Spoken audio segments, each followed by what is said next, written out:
Hello বন্ধুরা, welcome back to my another mini blog.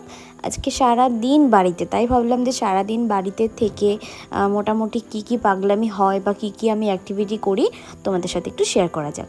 তো as usual সকাল থেকে ব্লগটা শুরু করলাম। তো আজ আমি পড়াতে যাব না, আজ আমার স্টুডেন্ট আমার বাড়িতে পড়তে আসবে।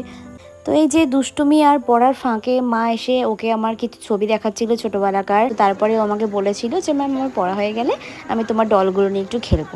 তো যেমন বলা সেরকম কাজ, আমরা তিনজন একসাথে একটু ব্রেকফাস্ট করলাম। মা একটু চাউমিন বানিয়ে দিয়েছিল, তো সেটা খেলাম। আর এই তো ঘন্টি এখানে আবার ওঠার চেষ্টা করছিল। তো এইভাবেই আমরা কিন্তু সারাদিন কাটাই। পরে চলে গেছিলাম ড্রয়িং ক্লাস করাতে। আজ যেহেতু আমার স্ট্রেটনিংয়ের সেকেন্ড ডে, আজ খুব কষ্ট হয়েছে সারাদিন।